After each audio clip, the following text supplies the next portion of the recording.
Hello and welcome to our spring racing preview. I'm joined by Ben Asgari, Racing Victoria media reporter, and it's a beautiful day here. It's been a great month's racing, and October kicks off with the Turnbull Stakes at Flemington. It's going to be a cracker day of racing, Ben. Pleasure to be here, Damo. Yeah, looks like being an absolute cracker at Flemington on Saturday. We've got an all black type 9-race program, and the Turnbull Stakes. What a great race it's going to be. It should shape the all three of the spring majors, I think. Yeah, definitely. We found out earlier on Thursday that Efficient has retired, was a 2009 Turnbull Stakes winner, won the Melbourne Cup in 07. So that's bad news, was meant to run in the Bart Cummings listed. He was down for the Bart Cummings on Saturday, and he was a really good stayer, obviously won the Melbourne Cup, and I don't think we ever saw the best of Efficient. Didn't get the chance to get out beyond 2,400 metres too often, but you saw with his Derby win and his Melbourne Cup win that he was a really special stayer and just a great horse. Yeah, definitely. So that'll be our segue into the main race of the day, the Group 1 Turnbull Stakes over 2,000 metres. December draw, last year's winner running. We got Southern Speed, Green Moon, Happy Trails won the Dato. It's going to be a cracker race. Ben, start us off. Who are you tipping? Oh, I'm going with last year's win, December draw, but side note, Efficient actually won a Turnbull Stakes at big odds a couple of years ago, so it just shows what a good Flemington horse he was. But for mine, I've been waiting for December draw to get to the 2,000 metres at Flemington. I didn't think he could run such a forward race in the Underwood last start. He was still, quite big, quite fatty, needed plenty of improvement. The fact that he could stick on and run third behind Ocean Park and Waileshi in the Underwood last start, I think when he gets to the 2,000 at Flemington this week, I think Cav will have him ready to go. And I think at $6, he's a massive value bet in the Turnbull Stakes on Saturday. December draw for Mark Kavanagh. You got on early at 9s, Benny. Yeah, they had a market all in, so before the final fields came out, and I felt the $9 was great value. I think it's a race in two. The main danger is Green Moon. He's a very serious horse. I actually think December draw will go on and win the Caulfield Cup, and Green Moon might be the Cox Plate horse that can trouble Piero. So I think it's a race in two. Take the Quinella with December draw and Green Moon and back the both of them if you like, and race in two for mine. Yep. And who are your tips for second and third? Green Moon, December draw first, Green Moon second, and hard to go past Southern Speed with the way she's been going in for third. So that'll be the tips for mine. I really like Green Moon, won the Memsey. Craig Williams has jumped off Southern Speed to jump onto Green Moon, so that's a huge tick for mine. I'm going to go Southern Speed for second. Bossy's on board. Bossy ran it on Thursday morning, was really happy with the run in the morning. And for third, I'm picking Mudra. Had a great run in the Maccabi. Yeah, very good run. Came from last to finish third behind Southern Speed, who finished second in that race. So that'll be my top three. Green Moon from Southern Speed and Mudra. We'll move on to the Group 2s. The Gilgai over 1,200. Sprinter's Paradise here. Who are you tipping in the Gilgai? I think Bel Sprinter can continue his following his good first up win. His favourite, not a lot of value, and I'm not sure if I really want to be on him, but I am tipping him on top. He's about the $2.70 mark. Very good sprinter.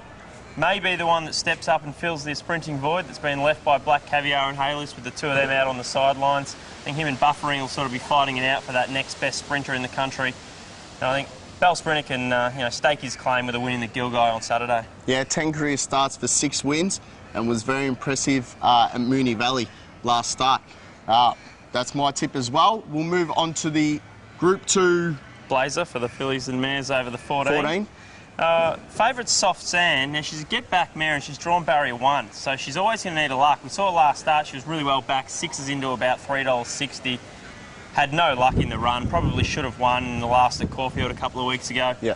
But she's got barrier 1 over the 14 at Flemington. There's not a lot of speed in the race, and she's going to be back buried away on the fence. So at $3.50 favourite, you have to ask yourself, is she good value when she's going to need a whole heap of luck again? For mine, I like Shopaholic at about the $11, $13 mark. Sure. For Danny O'Brien. Very good second up record. Can posse up that little bit closer than Soft Sand, I think, and she does have a second up win over Mo Sheen over the track and distance last preparation, and she did beat Soft Sand over 1,400 metres at Caulfield under similar conditions last preparation. So I think at the value, Shopaholic represents a good bet in the Blazer Stakes. Sure, I like High Bell here. Only query is barrier 17. Obviously, it's going to be hard work for High Bell, but that'll be my tip in the Blazer. We'll have a look at the Bart Cummings listed race over 2,500. We said that efficient scratched. Who do you like in the Bart Cummings? That'll be a huge race to watch for the Caulfield and Melbourne Cups as well, Ben. Yeah, no, there's, I think of the 13 runners, might be 12 now that efficient's out. Every single one of them except for the Tony McAvoy Adelaide visitor Sky Raider, they're all currently holding nominations for the Melbourne Cup, so it's sure to play a big role in shaping the Cup. I think the winner's eligible for a penalty. So you've got horses like Exceptionally, Malucky Day. Malucky Day is actually not qualified for the ballot for the Melbourne Cup, the horse that ran second to American in 2010.